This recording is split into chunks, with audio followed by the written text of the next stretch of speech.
Hailing frequencies open. Welcome back to Trek Retrek here on Geek the F Out. I am Captain Johnny. I'm Ensign Kayla. And we're here to talk about episode 40. This is the middle. We're in the middle. We are halfway. 100% halfway. There were 39 episodes before this. There. Whoa! There's Living on a prayer. 39 episodes after Didn't this. do it? Didn't do it, no. There did it. We love a good halfway point. Oh my. This episode is Friday's Child. TVGuide.com says, while negotiating a mining treaty, it's always the fucking mining treaties, on Capella 4. I was thinking about that too. Kirk runs afoul of Klingon subterfuge and a rebellion among the planet's people that jeopardizes the lives of the landing party. Yep. Thanks everyone for joining. Make sure to smack that like, smack that subscribe, smack that bell icon, and we'll see you next week. Wow. All right. Well, you summed it up, so that's it. That's all we're here to do, right? Someone has feelings about this episode. Honestly, that had nothing to do with the episode. It just kind of came. Oh, okay. But yes, I do have feelings, and we will talk about them. I kind of almost forgot just because I watched the second episode that we're going to record after, like, just this morning. So I feel like sleeping on it kind of took that away from me. But watching it last night, I was heated. I was definitely heated. But anyways, so we start off this episode where Bones is briefing the crew on the Capellan people when Sulu FaceTimes them that they found their encampment on the planet. And apparently the Capellans believe in survival of the fittest. So that was good to note. And in the videos that they're watching of them, I was like, what are these 5-cent furry costumes that they're wearing? Because they are so interesting. It's literally like they took like feather boas and stuff and just like attached them to regular like long sleeve shirts. The costume department was really just like, we'll just do this today. Yeah. And orange and purple and blue. But it's interesting because like not all of them were wearing that. Like Ma'ab wasn't. So I don't know. Anyways, yeah. Kirk, Bones, Spock, and Redshirt beam down to Capella 4 where they meet the Capellans, and immediately a Klingon pops up. So, and the red shirt is about to fire at him, but the Capellan throws this it looks like a wooden knife thing and kills the red shirt. Yeah, as soon as he beamed down with the other three, I'm like, oh, dude's dead. He's dead. Dude's fucked. Yeah. And then he was. Yep. Yeah, I was thinking the same thing. I was like, that's random that he's there too, and he's a red shirt. Like, did they never catch on to this trope, or did they just make it a thing after a while? They're like, we're just going to lean into it. So, the thing is, like, red shirts are, like, the shirts, you've probably picked up on this by now, but the shirts signify division, and security is red. And they're just, in general, going to be in more dangerous situations. Okay. Security and engineering are red, so yeah interesting. That's why I think it was like Devil in the Dark. Like everybody except for like Kirk, Spock, and McCoy was in red shirts because it was like a hostile situation, so they beamed down a ton of security personnel, so everybody was wearing red. I guess that makes sense, but still I'm like, I don't know. Because, like, other people from departments come on their missions. Let's see. So, apparently they're supposed to make a mining agreement with the people. And like you said, that seems to always be the case. Yeah, they always want to mine shit from places. But it wasn't dilithium this time, at least. It was a different thing. It was Did topoline. They say what it was? Yeah, they said it was called topoline, and it was for... I missed that. I forget what they said it was for. It was not not dilithium, and it was for something besides making the starships go. Okay. So, well, it was life support. Sorry, yeah, it was topoline was vital to life support systems of planetoid colonies. So, got it. At least that was something new and interesting, rather than just we need more dilithium. Yeah. So while they're talking, though, I don't know if you noticed this, but one of the Capellans who was wearing green was like frozen behind them in a pose. No, I missed that. And I was like, what are we playing, red light, green light? Because the guy next to him was kind of frozen, but not as much as he was, especially because like the pose he was in was so like clearly frozen. Like it wasn't like a about to attack pose. It was like a mid movement pose. I just thought that was funny. Interesting. Then Kirk, Bones, and Spock go to a tent and discuss what's happened and how there is probably a Klingon ship nearby, since there's a Klingon there. And, you know, just after they say that, we cut to the Enterprise, and Chekhov notices a ship on their sensors and tells Scotty.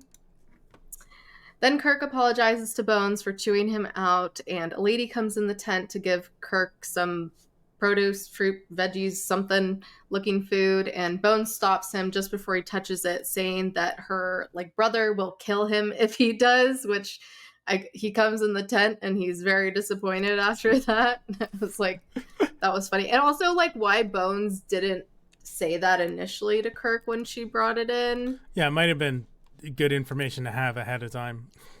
Yeah. I don't know. Maybe he just like realized it in the moment as he was reaching for it. He was like, "Oh shit, yeah, don't touch the fruit. Don't touch her fruit." They go to meet yeah. You're welcome. Took you a second. They go to meet Ta'ir. Is that how you pronounce it? Like the leader, Ta'ir.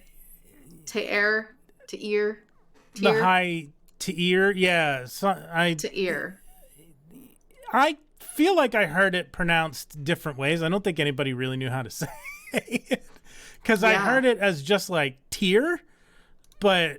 I heard it, a couple ways. But yeah, no. And that's like... Oh, okay. That's just like that's the position, like the leader is the high tier. Mm-hmm. And his name is Akar. Because it's A-K-A-A-R. Yeah. Even, or is it Akar? I thought it was Akar. Akar, yeah. Even Akar.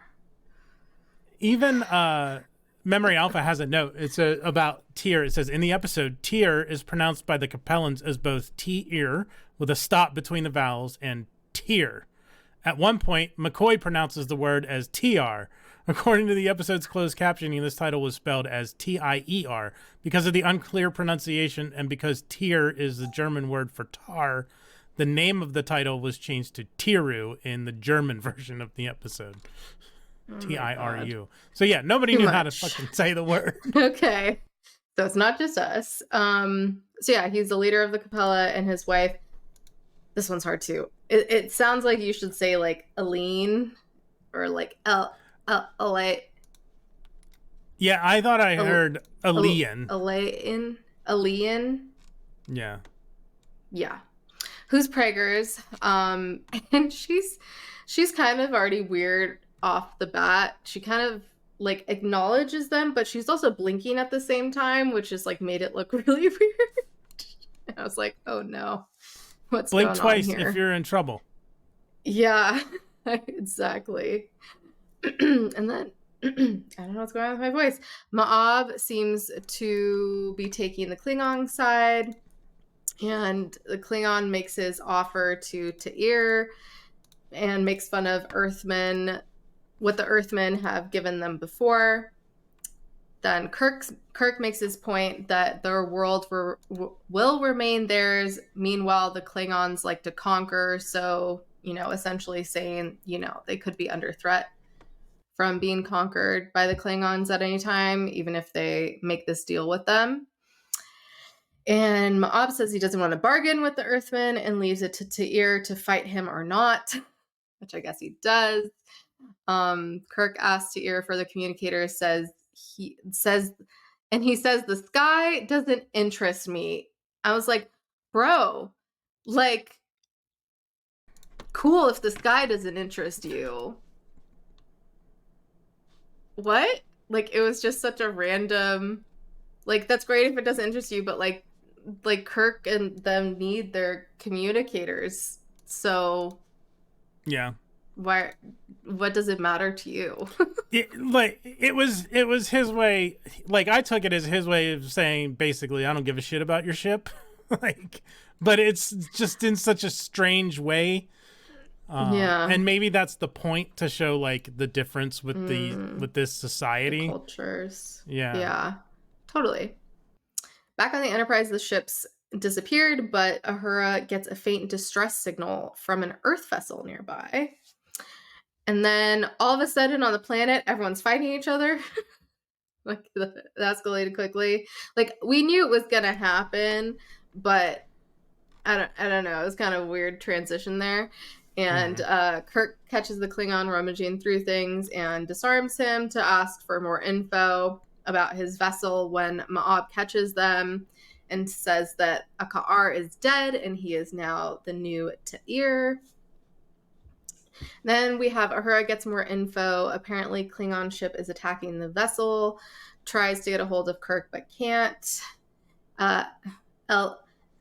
Alian comes in and Ma'ab tries to kill her, but Kirk stops him and a fight ensues.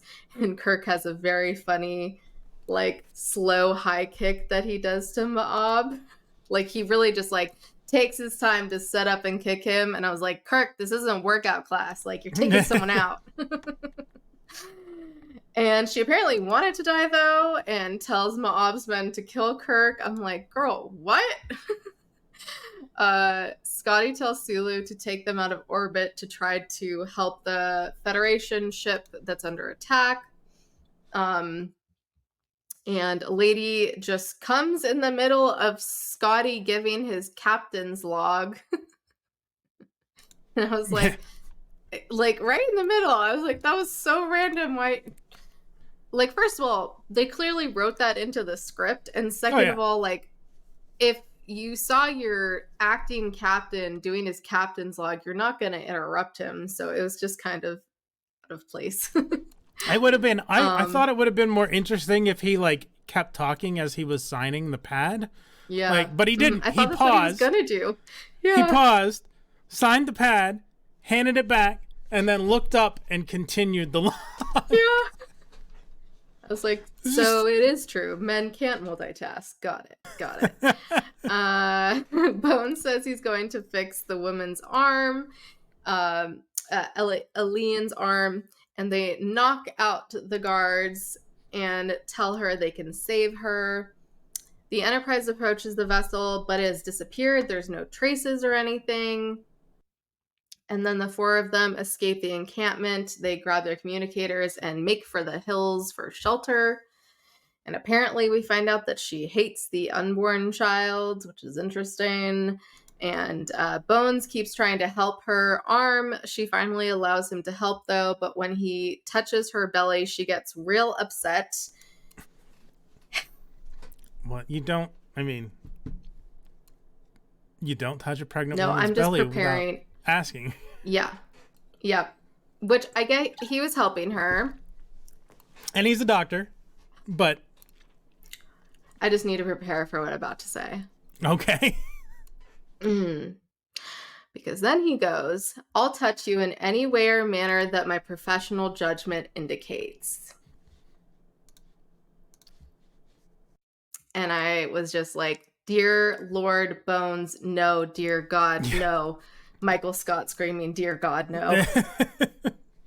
I was like, we need to unpack this real quick. Like, zero consent, Because, yeah, people love to touch pregnant women's bellies. Should you do it without asking? Absolutely not. Ask. Also, it's weird. Why do you need to do it? I don't get it. Like, I don't understand it either. Just, no, there's no point. Like, it's like people that want to touch black people's hair. Like, don't do it. Don't fucking do it. Anyways. And it just, like, really paints her into just being an object in this scenario. And he's also abusing his profession, which very much reminded me of the US gymnastics doctor that did the same thing. And like the way he goes about it is just so unnecessary. Like he's being just like extra aggressive with her and could have been a lot nicer and just like immediately got angry. And like that's very unlike him. Like he definitely has like a little bit of a short temper, but not to this degree. And so I was like, oh, well, maybe like this is how their culture is. And because he's like studied these people, like he knows that like that's how she'll cooperate. Because then she slaps him twice after that, and he slaps her back. Yep. And I was like, absolutely not, Bones. Nope. You broke her boundary. You didn't ask for consent. She was protecting herself by slapping you. Like, honestly, he deserved it. But you didn't have to slap her back. Like, I get that she slapped him, and technically she didn't need to either. But also, yeah, like, if someone just started, like, touching, especially, like, we don't know what this culture is like completely. He may have studied it and know a little bit more, but, like, I don't think he really knows that much. Clearly, he doesn't.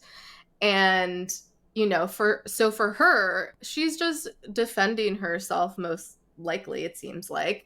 And with her culture, yeah, especially because it seems like touching someone is such a big deal, especially touching women in the culture, that like that could just be a normal thing for her to do too. We don't know. But yeah, I'm like, he definitely did not need to slap her back though.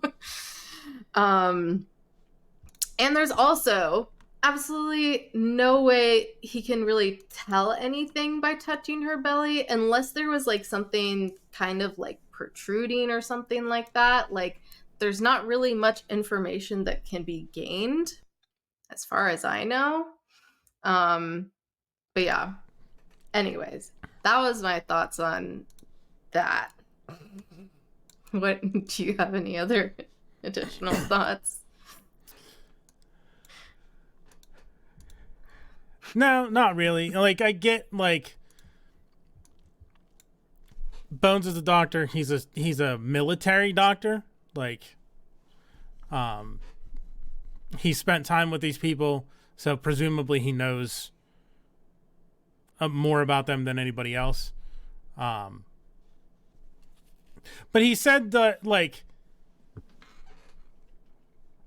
I think the more I think about it, I think it's like, because he said in the tent, like, they can only kill me once. Like, because he shouldn't have been allowed to touch her either. And he's like, I'm going to fix her arm. They can only kill me once. So, like, he, like, felt that he's already going to die, so he can just do whatever he wants, which is not correct. But, and, like, you're talking about the comparison with the Olympic doctor. Like, it's unfortunate that we have to think that, because doctors should be people that we can trust to, like, we should be able to trust that Bones, when he says, I'm going to touch you in any way that my profession dictates, like, that's all he's doing. He's doing what he needs to do to make sure she is in the best health. Unfortunately, that's not the case in real life. That's not always the case. But yeah, it's just a weird sequence. It wasn't, I don't know if it was necessary. Very necessary. And shit just gets weirder. Spock catches them holding hands.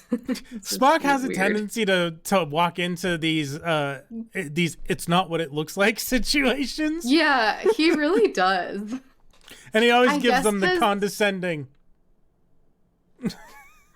I guess out of all the characters, he would have the best reactions like that because he's such a logical character that to give him some kind of emotional reaction makes it funnier. And Kirk and Spock try to devise a plan with how to handle the Capellans. And meanwhile, the Capellans are approaching the rocks, and Spock triggers the rocks to explode by using their communicators. And they fall on them, but of course it doesn't get Ma'ab or the Klingon because, you know, they have plot armor, but it falls on everyone else. They move to another part of the rocks, and suddenly Elian can't walk on her own anymore, and they have to like help her. And she also is now talking like a caveman and saying McCoy. McCoy. I was like, what is going on here? I think it's the what's the word I want to use? Like the pattern of their speech, because like it's to ear and aka r and ella een, like, but like so how she talks from here on out is just like very weird. Yeah. She wasn't really talking that way before as much. Going from McCoy to McCoy is like putting his name in their dialect. Especially because he has two C's and they have double letters. Interesting. Okay. But still, how that whole thing, I was just like, even if she's like about to have the baby, I mean, I guess because she is about to have the baby, but it just seemed like really like sudden. And that's when she's like, oh, only Bones can touch me.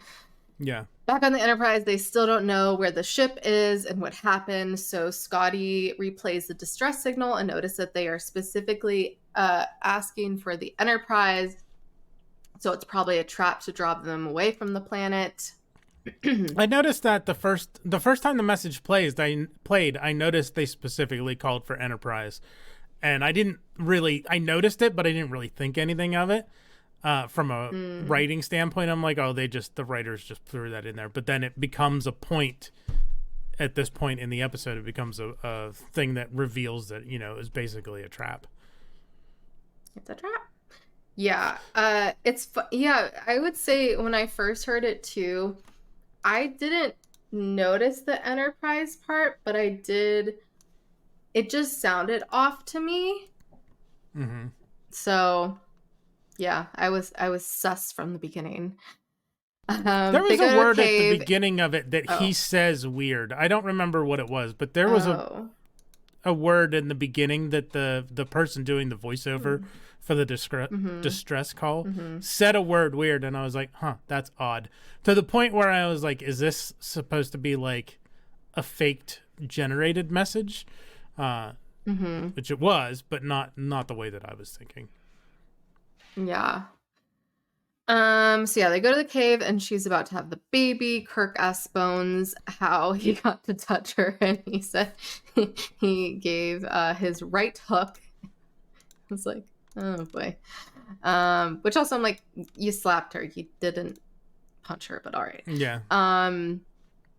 And Bones keeps telling her that she must want the child, and you know, once again forcing women to do things they don't want and have zero control over their own bodies. And then to find out right after that the baby instantly will belong to the men, which Bones is like, that's poppycock.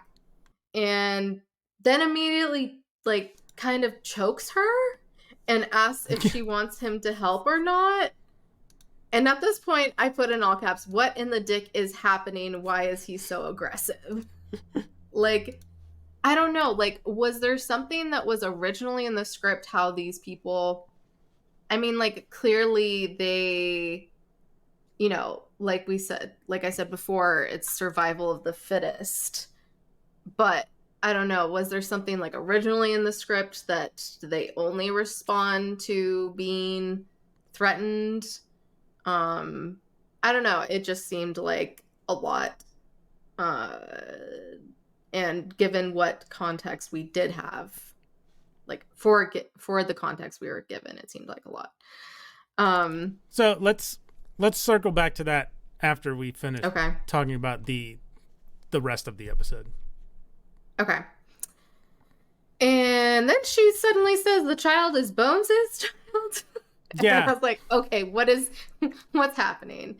Because I thought like the first time I watched this, which the first time I watched this, I will say I half watched it. And I happened to watch like the worst, like pay attention more closely to the worst parts, which is why I texted you that I was like, Yeah. this is bad. But yeah, I was wondering if maybe it's because he did touch her, but so did Kirk to push her out of the way. Yeah. You know? So I don't know if that like suddenly makes him the father, and if it means he's actually the father, because that's how their like DNA works. Like their DNA changes by who touches them. That's what I was wondering. Like, and they don't go into it. They don't talk about it. But and that would explain why people are why they're so like, don't touch her, or don't touch, you know, don't touch the women, especially while they're pregnant. Yeah. They didn't make that distinction that it had anything to do with the pregnancy. It just seems to be in general. But I wondered if that would be something, you know, interesting, like that their reproduction involves like absorption of DNA just through touch, which then what's the word I want to use, influences and changes the child that's going to be born. Yeah. I don't know. But they didn't tell us any of that. Which is like crazy, because it's like, so you just go all of 9 months not touching anyone. Like, and I feel like that's also just like another way to control women. But I guess if that's part of your DNA, they can't do anything about it either. Anyways. Yeah, and they don't. I don't think that is at all the case. I thought that would be interesting if it was part of their reproductive process, that, you know, essentially anybody who comes into physical contact with the mother, their DNA is absorbed in and then like fuses to become the father of the child. But that's not the case. That's just, I'm totally spitballing, like, based on what's going on in the episode. Because we never. It would be interesting though. We never really get an answer. Kirk and Spock are making bows and arrows when Bones comes out to get them to get them to show them the baby, and he picks up the baby and he's just kind of like, see the baby. I should have used that as a spoiler in context. That would have been good too. I would like to see the baby. He's like holding the baby so weirdly, and like he's showing Spock how to hold the baby. I was like, okay, like you couldn't even like act it better that this was an actual child and not a doll. Yeah, it's clearly like funny. a stiff bundle of something. Yeah. Not an actual baby. It's a loaf of bread. Yeah, very well. And Kirk notices that she says, and Kirk notices that she says, "our child" now. And Bones is like, "I'll explain it later." I'm like, can you? Do you know? No. He never does, at least not in this episode. And so Scotty turns the Enterprise back to the planet, And he says, like, fool me once, shame on you. Fool me twice, shame on me. And Chekhov is like, oh, I know that saying. It was invented in Russia. And I was like, okay, Chekhov, like, not the first time he's made a comment like this. It's just funny how it's kind of become a thing now. And then I was like, is there any kind of historical significance to that? That I mean, I don't remember, but there might have been.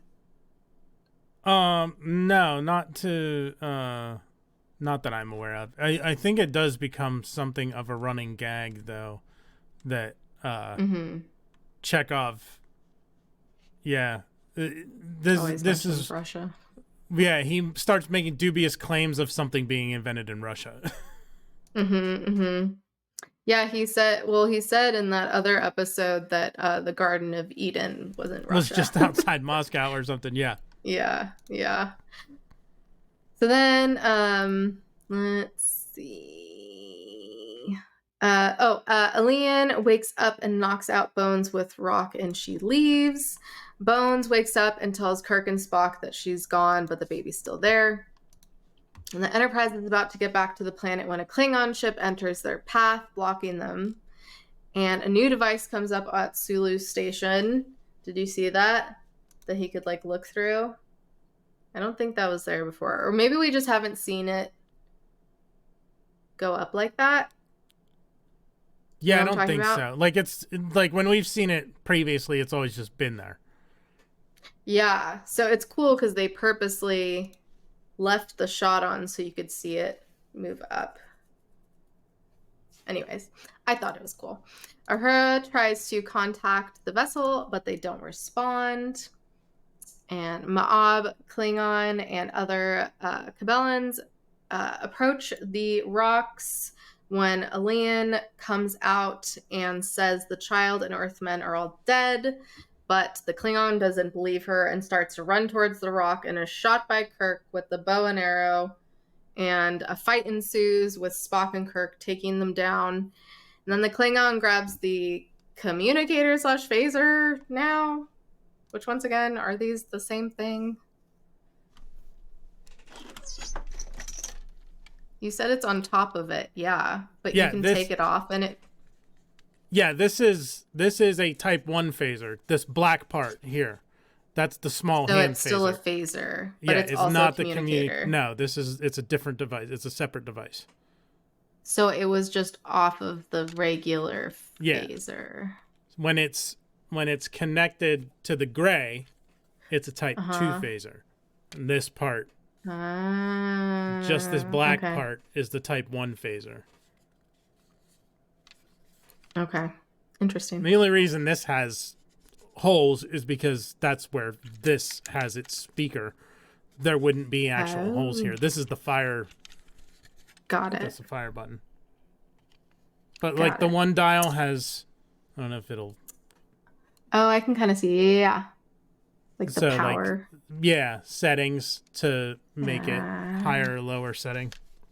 Okay, that makes more sense. But yeah, it looks when you just have this part, it looks very similar to the communicator. Yeah, he threatens that no one moves, and then Alean runs back to Capellan's, and then Ma'ab moves to Klingon, who shoots him, then is immediately killed by another wooden knife thing. And Kirk and Spock come out of hiding, and Scotty and the red shirts show up just in time to help. And then we have Bones making coochie coochie coo noises at the baby all of a sudden. And Spock comments and tells Kirk, and Kirk is like, oh, look it up. It's going to be hard to explain how Bones is a dad now. Yeah. And back on the bridge, Kirk tells Uhura to inform command of their new agreement with the Capellas for mining. And apparently the kid's name is Leonard James Akar, which Spock doesn't seem very happy about it, which I was like, oh, is it because your name isn't one of the names? And also, I should have used one of the Harry Potter's kids combined names for the spoilers without context. Dang it. That was my original intention. But also, why is this called Friday's Child? We'll talk about that. Okay. In episode trivia. Okay. I was very confused, but yeah, this episode's an interesting one, to say the least. Indeed.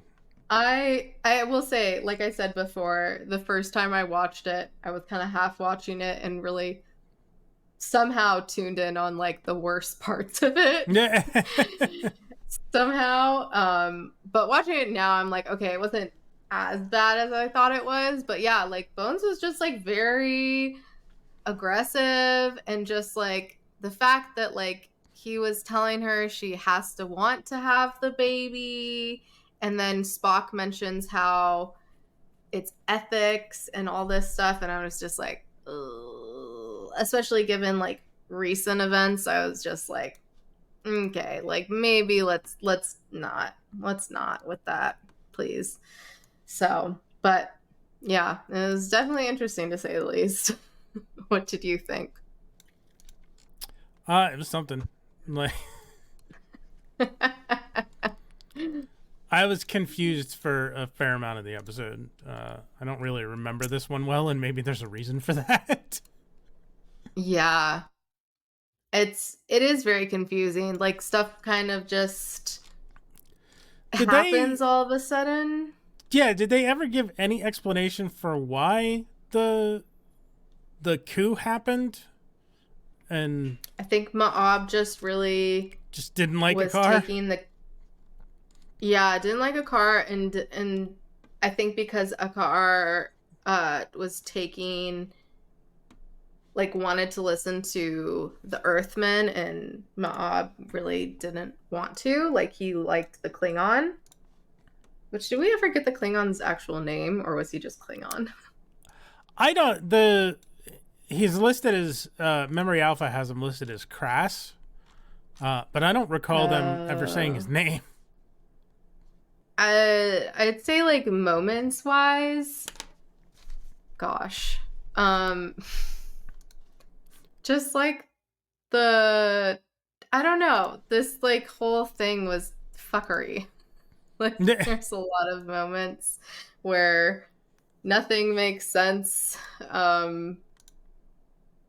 Yeah, I like even just like not being able to like touch her was a weird thing. I mean, I liked the coochie coo part at the end. That was funny. Which also I'm like, so Bones, are you not gonna help raise this kid now? You're the father. Apparently, somehow. I don't know. Yeah.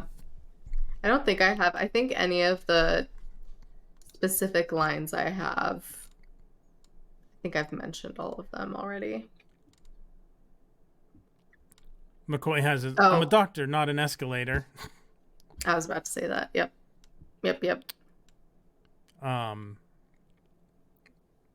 Spock says, fortunately, this bark has suitable tensile cohesion. And Kirk says, you mean it makes a good bowstring? Spock says, I believe I said that.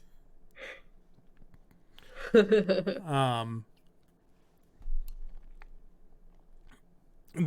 Uchi Wuchi Coochie Coo captain, an obscure Earth dialect, Mr. Spock. Uchi Coochie Coochie Coo. If you're curious, consult linguistics. Did you see Spock going to, which linguistics has to be Uhura, right? Spock going up to Uhura and being like, Lieutenant, can you please explain Uchi Coochie Coochie Coo? Yeah. I would love to see that scene. That would be good. There's two other things that I noticed. Like, when they're in the tent with her, like, after they take out the guards and, like, McCoy's like, I'm going to fix her arm, blah, blah, blah, blah. And she's like, and Kirk's like, do you want to live? They turn and start walking towards the tent opening. There is a weird cut where they, like, jump backwards or jump forward for a second. Like, it must have been 2 separate takes, and it was weird. And like the way it was spliced together, it jumps. It's at 20 minutes and 54 seconds in the episode. So if you're curious, go check it out. There is a strange, yeah, there is a strange cut that happens that it's almost like they jump. And then at about 42 minutes into the episode, when the search party is walking down the hill, the Klingon just eats shit and falls. Just face plants into the fucking ground. And How gets did I up. miss that? It's a long shot. I'm surprised I caught it, because it's this wide shot of, and they're back at Vasquez Rocks, by the way, again, and they're walking down the hill, and I just noticed the Klingon just boom, face first into the fucking dirt. That's hilarious. And then he gets up, and it's funny because when they come to the close-up, like, he walks up and like dusts himself off, so it had to be in there on purpose, I would think, but it's just so weird and random and not referenced. Nobody says anything about it. Like, I don't know if it's to show like his infamiliarity with the landscape or the planet, but it's so subtle, his, like, and you won't see it unless you're really looking for it. But it was just hilarious because I'm like, so funny. The Klingon just fucking ate shit and fell. Stupid Klingon.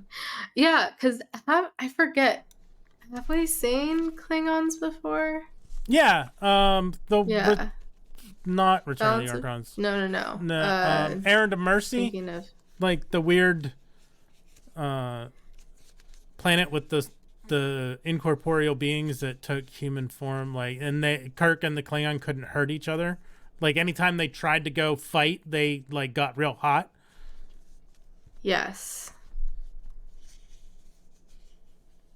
I'm trying to remember what they looked like, though. This is the least Klingon-looking Klingon I've ever fucking seen. Yeah, like... I was gonna say.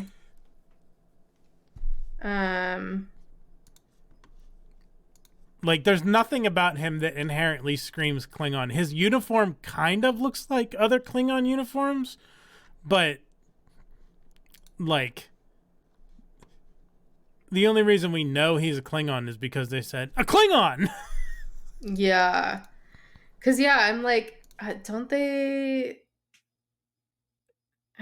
I was looking up the wrong thing. I mean, I as you saw, I used that one in my spoilers without context, even though I've not seen that yet. Well, all the Klingons, season, right? the iconic Klingon forehead ridges did not exist until the Star Trek movies. Mm-hmm. So there's a okay. Yeah.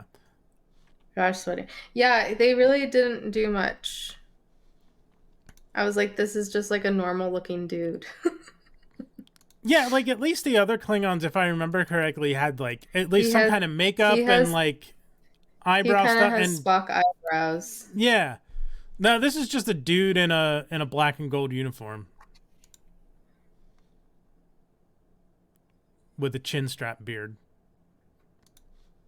This dude's beard is.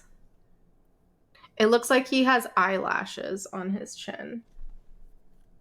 He really does. Like, if I took off my eyelashes. Maybe that's what they used. Maybe that's what they did. That'll do it, I think, for favorite lines and moments, which will bring us to That's What They Said. These are your That's What They Said for Season 2, Episode 11, aka Episode 40, Friday's Child. They're quite large.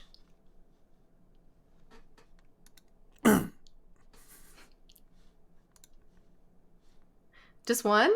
Just one. It just says grunts. Like, or is that a plural grunts? Multiple grunts. Yeah.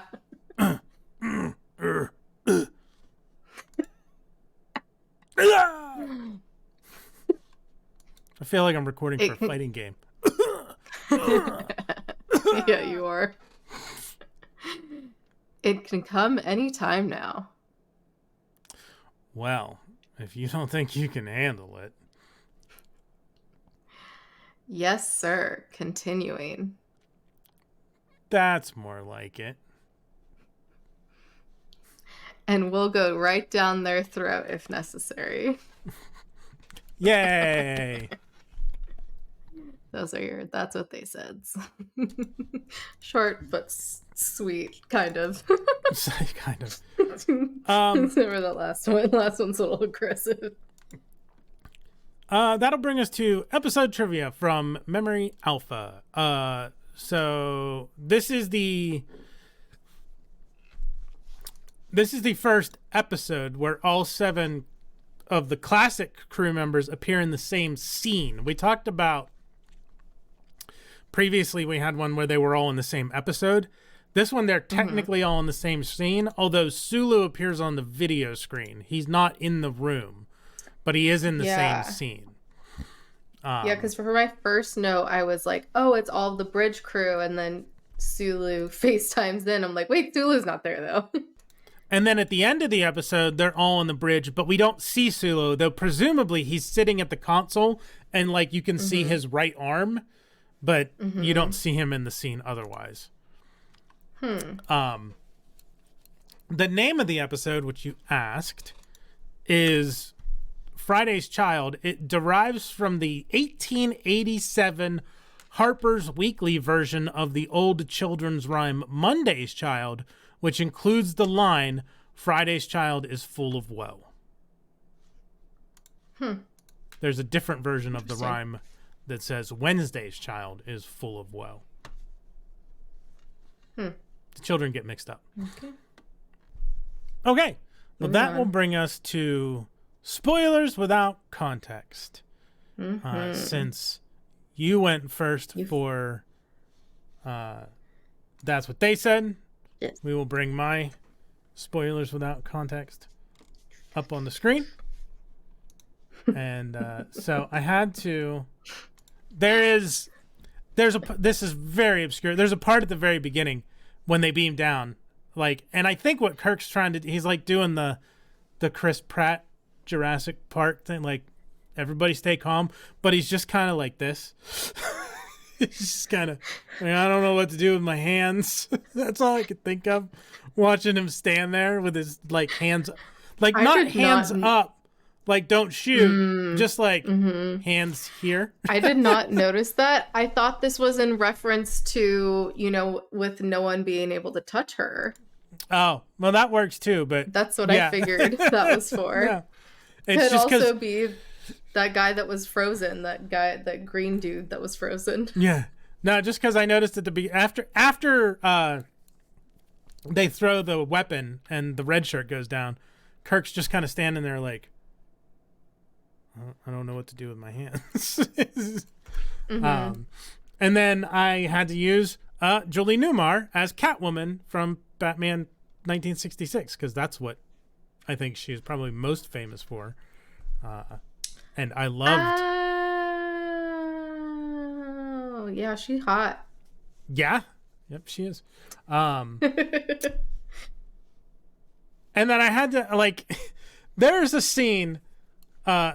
I don't know if you remember, there's a part where, the Klingon is standing next to Ma'ab, and Ma'ab is, fucking sitting in a, beach chair.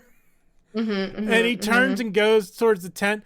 But, just the way Ma'ab was sitting there, just, yeah, just hanging out. I had to use this. Pablo Escobar from Narcos, just hanging out. And then And then Kirk shoots the Klingon in the knee with the arrow, so I had to use the Skyrim. I was an adventurer like you, and then I took an arrow to the knee. Nice. So those are mine. Love. Good job. Thank you. So Thanks. proud. We will now bring Ensign Kayla's up on the screen. Yes. I had to use It's a Trap, especially because...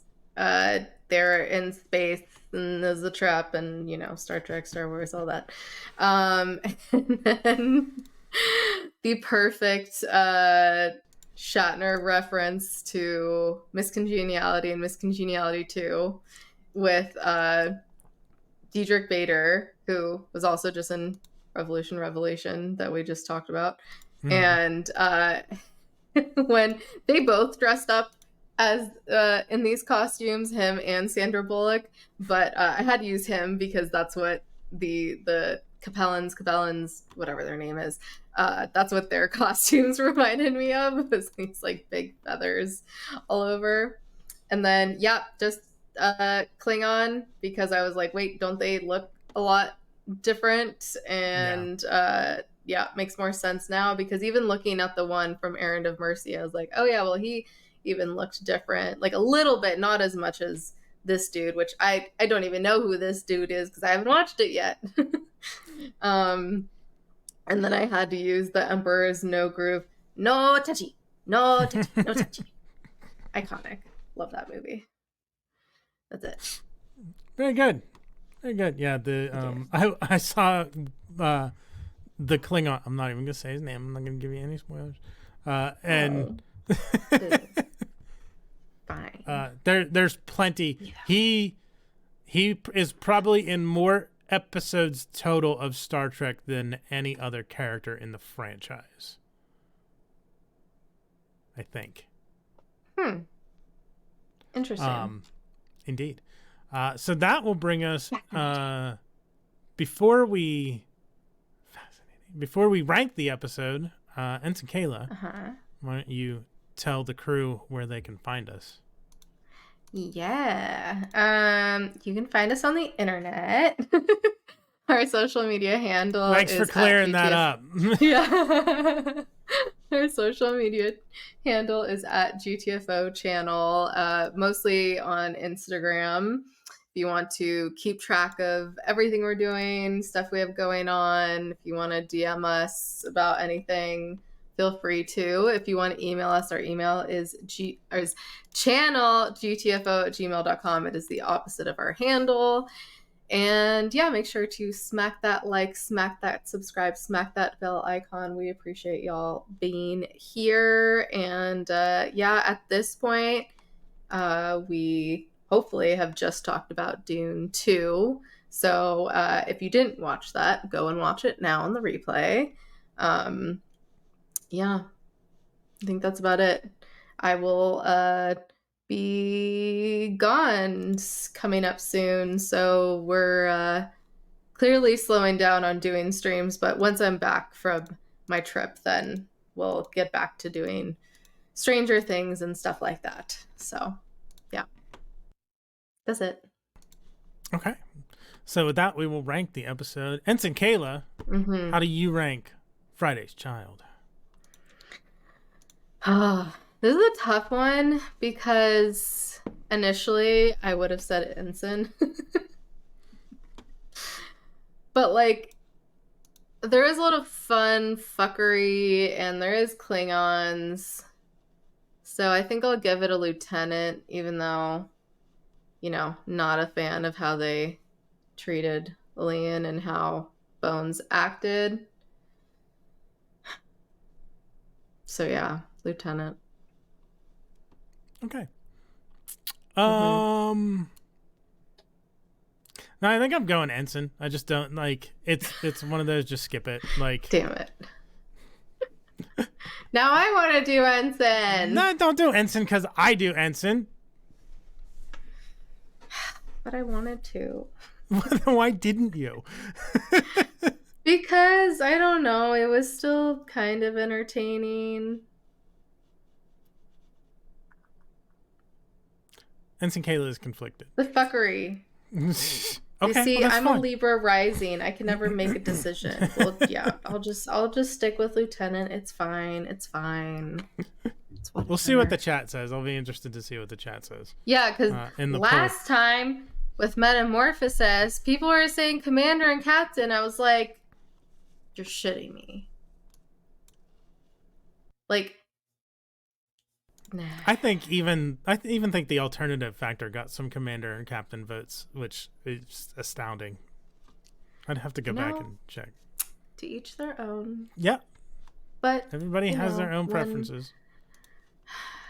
When an episode could, be a lot better about consent, and it isn't.